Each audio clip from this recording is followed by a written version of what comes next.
अवधूत चिंतन श्री गुरुदेव दत्त. श्री स्वामी समर्थ. सर्वांचं श्री स्वामी दत्त युट्यूब चॅनलमध्ये खूप खूप स्वागत आहे. सर्वांना एक नम्र विनंती आहे की श्री स्वामी समर्थ महाराजांचं नाव घेऊन आपल्या चॅनलला लाईक, शेअर आणि सबस्क्राईब करा.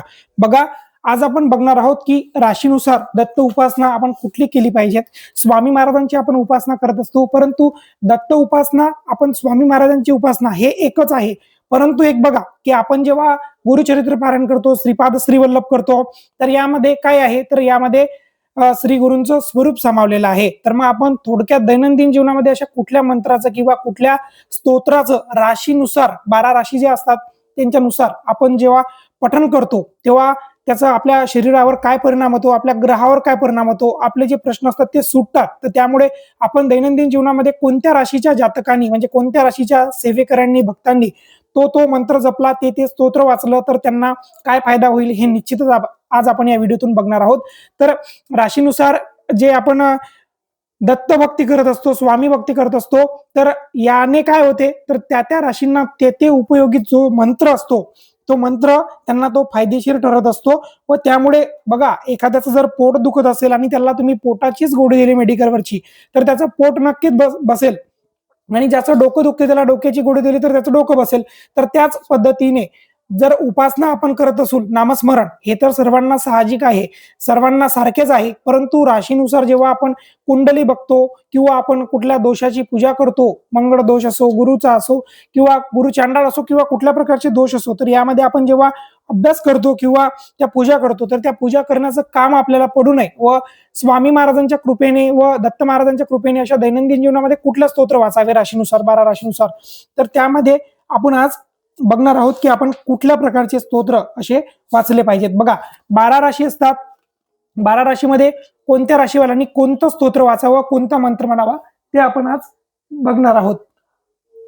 बघा, आज आपण बघणार आहोत की कुठल्या प्रकारचं स्तोत्र वाचावं. बघा, मेष राशीवाल्यांनी मंगळवारी दत्त दर्शन घ्यावं असं शास्त्रामध्ये सांगितलं गेलेलं आहे.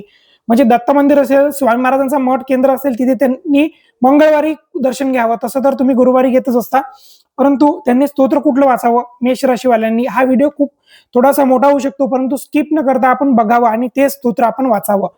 त्यांनी दत्त स्तुती जे आहे, दत्त स्तुती तुम्हाला इंटरनेटवर मिळून जाईल, गुगलवर किंवा कुठे पुस्तकाच्या दुकानामध्ये तुम्हाला छोटंसं पुस्तक दत्त स्तुती म्हणून मिळून जाईल. तर मेष राशीचे जे लोक असतात त्यांनी दत्त स्तुती वाचावी दैनंदिन जीवनामध्ये, एक स्तोत्र. आणि त्याचबरोबर ओम दत्तात्रेयाय नमः या मंत्राचा जप त्यांनी करावा. त्यांचा स्तोत्र आहे दत्तस्तुती व मंत्र आहे ओम दत्तात्रेयाय नमः. याचं 108 वेळा पठण तुम्ही करावं. 108 का, तर 12 राशी आणि 9 ग्रह यांना जर तुम्ही त्यांचा गुणाकार केला तर त्याची बेरीज 108 येते. आणि 108 हा जो आकडा आहे हा अत्यंत शुभ आहे. 108 ची जर आपण बेरीज केली तर तो 9 येतो. आणि 9 हे ग्रह असतात आणि ते ग्रहाचे परिणाम आपल्या शरीरावर होत असतात. त्यामुळे हे शांत होण्यासाठी 108 वेळा मेष राशीच्या जातकांनी ओम दत्तात्रेयाय नमः हा मंत्राचा जप केला आणि दत्तस्तुती वाचली तर त्यांच्या जीवनामध्ये अमूल्य बदल घडून येतात. आणि बघा, वृषभ राशीच्या लोकांनी, भक्तांनी, सेवेकऱ्यांनी कुठला मंत्र वाचावा, कुठले स्तोत्र वाचावे, तर त्यांनी दत्तबावांनी हे स्तोत्र वाचावं. कुठेही तुम्हाला बाजारात मिळून जाईल किंवा इंटरनेटवर मिळून जाईल. दत्तबावांनी हे स्तोत्र आपल्या दैनंदिन जीवनामध्ये वाचावं.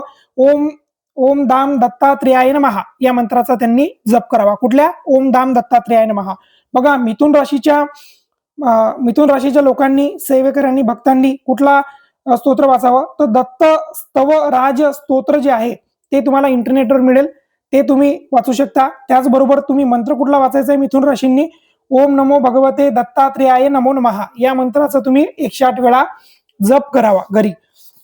त्याचबरोबर कर्क राशीच्या लोकांनी कुठला दत्त स्तोत्र वाचावं, तर त्यांनी दत्त द्वादश नाम स्तोत्र, दत्त द्वादश नाम स्तोत्र हे स्तोत्र त्यांनी वाचावं. आणि द्राम द्राम द्राम ओम द्राम या मंत्राचा त्यांनी 108 वेळा जप करावा. सिंह राशीच्या लोकांनी, भक्तांनी, सेवेकऱ्यांनी दत्त शतनाम स्तोत्राचं पठण करावं रोज 1 वेळा. त्याचबरोबर दत्त गायत्री मंत्राचं जप 108 वेळा करावा.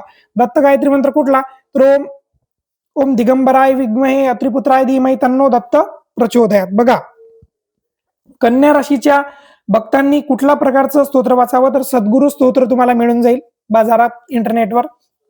ते तुम्ही रोज वाचायचंय. त्याचबरोबर दत्तात्रेयाय नमः या मंत्राचा जप तुम्ही 108 वेळा करायचा आहे.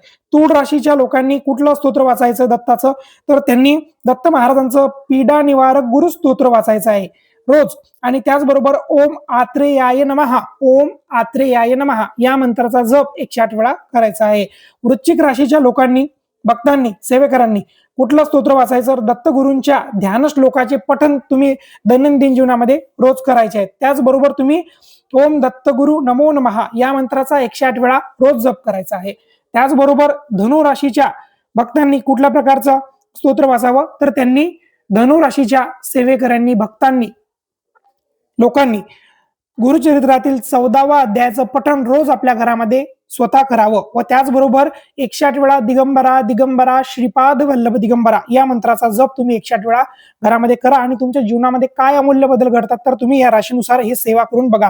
त्याचबरोबर मकर राशीच्या लोकांनी 52 श्लोकी जे गुरुचरित्र आहे तुम्हाला इंटरनेटवर, बाजारात मिळून जाईल, तर ते सुद्धा तुम्ही वाचायचं आहे रोज. आणि त्याचबरोबर ओम गुरवे नमः या मंत्राचा जप करायचा आहे.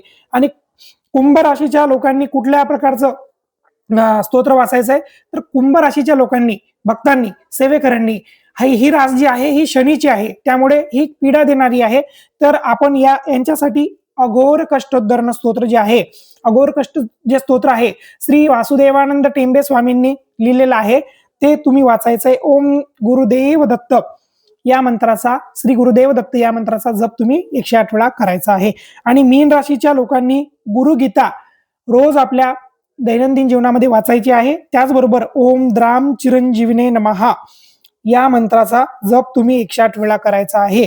बघा, कोणाला जर काही अडचण असेल तर तुम्ही कमेंटमध्ये विचारू शकता. आणि त्याचबरोबर या राशींच्या या लोकांनी या मंत्राचं जर तुम्ही पठण केलं ना, तर तुम्हाला निश्चितच फळ मिळेल. आणि गुरूंची कृपा, जर तुम्हाला 12वा गुरु असेल, 7वा गुरु असेल किंवा 8वा गुरु असेल, कोणत्याही प्रकारचं गुरुचं स्थान तुमच्या वैवाहिक जीवनात, संतती जीवनात कुठल्याही प्रकारचं असेल, नोकरीमध्ये अडचण येत असेल, तर या राशीनुसार जर आपण दत्त उपासना केली ना, तर आपल्याला, तुम्हाला व्हिडिओमध्ये सांगितलंच की जे दुखते त्यावर तुम्ही औषध घ्या आणि त्यामुळे तुम्हाला रिलीफ मिळेल आणि आराम मिळेल. त्याच प्रकारे तुम्ही अशा पद्धतीने ही सेवा करा आणि महाराजांचं स्मरण करा. बघा, स्वामी महाराज, दत्त महाराज वेगळे नाहीत, स्वामी महाराजच दत्त महाराज आहेत. परंतु आपण राशीनुसार जेव्हा उपासना करतो तेव्हा त्याचा परिणाम आपल्या शरीरावर होत असतो. त्यामुळे हे तुम्ही सर्वात पहिले कल्पना डोक्यात घ्या आणि जास्तीत जास्त लोकांपर्यंत आपला व्हिडिओ शेअर करा, जेणेकरून राशीनुसार प्रत्येकाची रास वेगळी असते, प्रत्येकाचं नाव वेगळं असते.